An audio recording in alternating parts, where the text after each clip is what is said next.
নমস্কার, আশা করি ভালো আছেন সবাই। আমি প্রসেনজিৎ আর আপনারা দেখছেন DueRoofPot গার্ডেন। আজ বসে পড়েছি সেই টব ভাঙা গোলাপ গাছটাকে নিয়ে। উপায় তো নেই, রিপোটিং না করে দিলে এই গরমের মধ্যে গাছটা মারা যাবে। এখন অবস্থা হচ্ছে আমার এইরকম যে নতুন মাটির টব আর নেই, বা আমার স্টকে কোনো মাটির টব নেই। যা আছে সবই প্লাস্টিকের টব, সাইজটাও একটু মাটির টবের তুলনায় ছোট।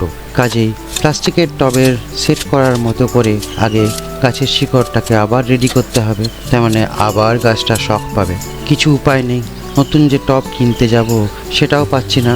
অফিস করে সেই টব কিনতে যাওয়া আর হয়ে উঠছে না, তাই প্লাস্টিকের টবের মতো করেই মাটিটা রেডি করে নিচ্ছি।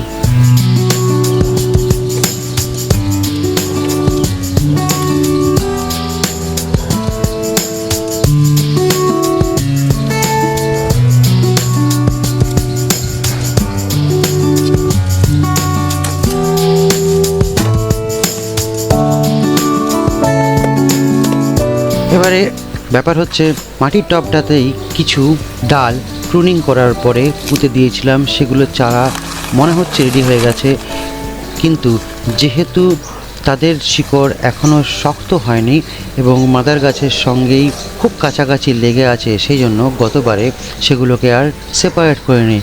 কিন্তু এবারে আর উপায় নেই, কারণ স্পেসটা ছোট করতে হবে, তাই সেই মতো চারা গাছগুলোকে সরিয়ে ফেলতে হবে।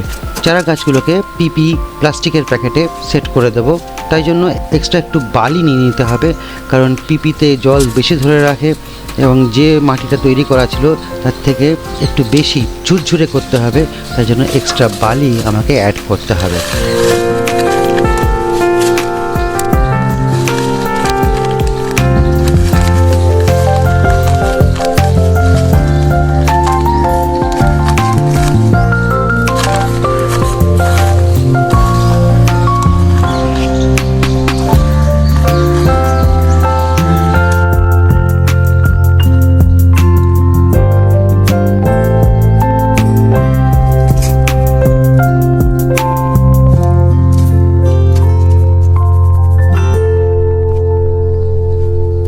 এই যে দেখুন, বালি অ্যাড করে নিচ্ছি একটু সঙ্গে, তারপরে পিপির মধ্যে সেট করে চারা গাছ 3টে চারা বানিয়েছিলাম সেগুলোকে ওর মধ্যে সেট করে দেবো। এগুলোর কিন্তু বাঁচার একটু সম্ভাবনা কম দেখতে পাচ্ছি, কারণ রুটটা সেরকমভাবে ডেভেলপমেন্ট হয়নি, অথচ আমাকে সেপারেট করে নিতে হচ্ছে মাদার গাছ থেকে। 3টে গাছ হয়েছে দেখছি, 6-7টা ডাল পুঁতেছিলাম, তার মধ্যে থেকে 3টে দেখলাম লেগেছে ভালো মতো করে। কিছু রুট বেরিয়েছে, কিন্তু এই রুট যে বেরিয়েছে সেই রুটে মনে হয় না এগুলো বাঁচতে পারবে এই গরমের মধ্যে। অন্য সিজন হলে, বর্ষাকাল হলে বা পুজোর সময় বা শীতের সময় হলেও বেঁচে যেত, কিন্তু এখনও চলছে আমাদের আসানসোলে এই তীব্র 46 ডিগ্রি গরম, সেই গরমে এরা সারভাইভ করতে পারবে বলে মনে হয় না, যতই আপনি ছাওয়াতে রাখুন না কেন, কারণ এই সিজনটা রিপোটিংয়ের জন্য একদমই উপযুক্ত নয়।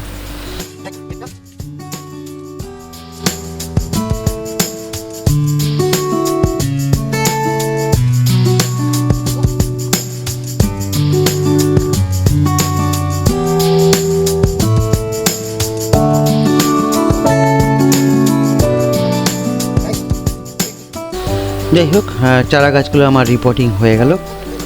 এবারে মেন গাছটা, মাদার গাছটার জন্য প্লাস্টিকের টবটা নিয়ে নেব।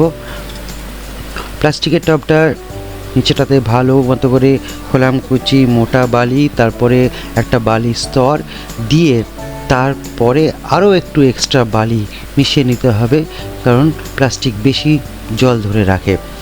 এরপরে দেবো একটু পাতা পচা সার বা শুকনো পাতার একটা লেয়ার, যাতে গিয়ে জলটা তাড়াতাড়ি বেরিয়ে যায় এবং গাছটা যদি লেগে যায় তাহলে সেখান থেকে যেন পুষ্টি সংগ্রহ করতে পারে, কারণ এক্সট্রা করে বিশেষ কিছুই পুষ্টি আমার দেওয়ার নেই।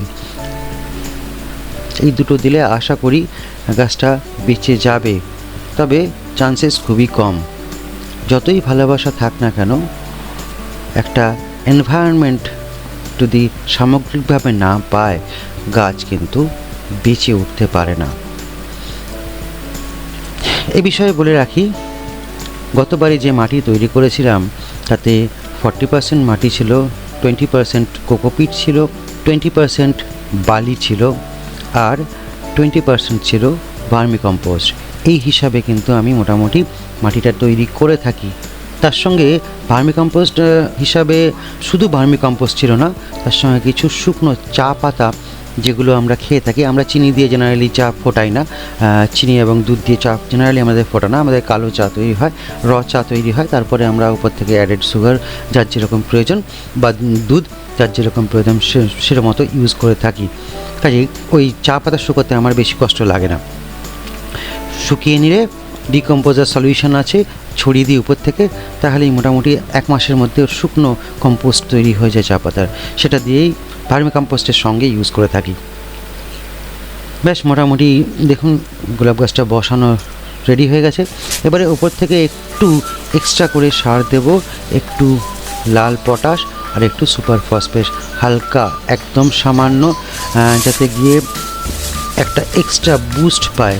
সঙ্গে কি দেব আরও দুটো জিনিস, একটা হচ্ছে হিউমিক অ্যাসিড আর একটা হচ্ছে এপসম সল্ট, যাতে গিয়ে পরপর দুবারের শকটা গাছটা সহ্য করে নিতে পারে। হিউমিক অ্যাসিড এই তীব্র গরমের মধ্যে শিকড়গুলোকে রিজুবিনেট করবে, মানে উজ্জীবিত করবে, নতুন শিকড় গড়ে উঠতে সাহায্য করবে। আর এপসম সল্ট যে ট্রান্সপ্লান্ট শকটা পাবে, মানে বারবার প্রতিস্থাপনের যে ধাক্কাটা গাছটা পাবে, সেটাকে কিছুটা হলেও নিউট্রালাইজ করবে, শমিত করবে।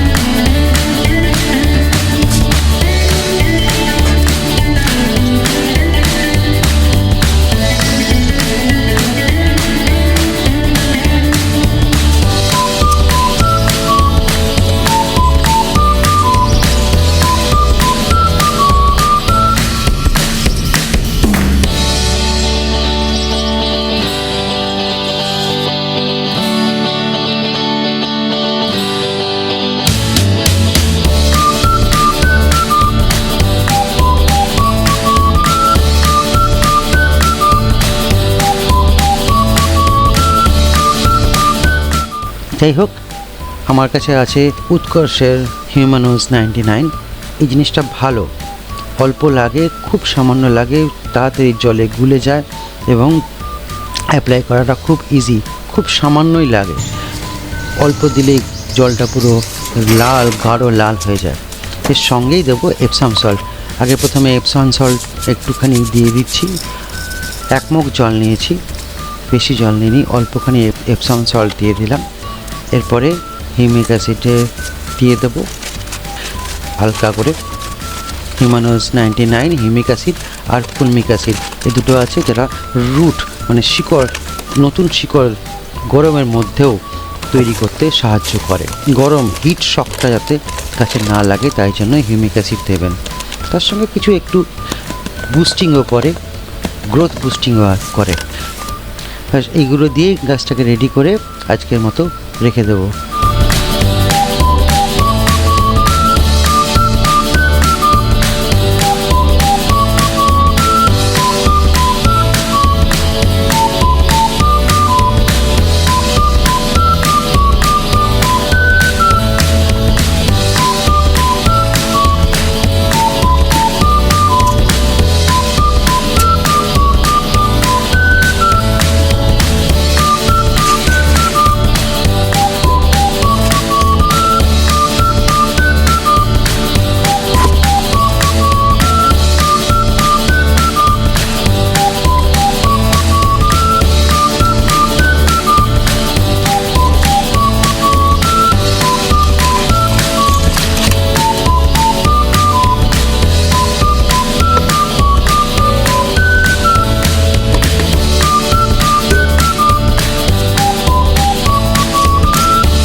এরপরের কাজ হচ্ছে গোটা ছাদটাতে মাটি করেছি, সেই মাটিগুলোকে ঝাড় দিয়ে একটু পরিষ্কার করে নিই।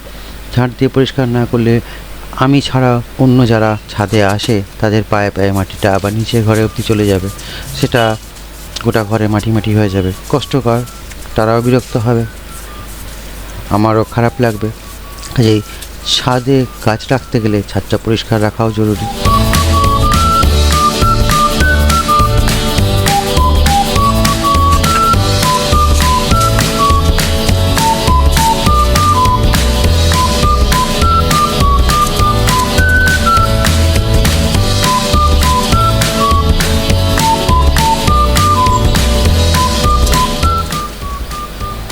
বেশ, আমার কাজ শেষ হয়ে গেছে আজকের মতো।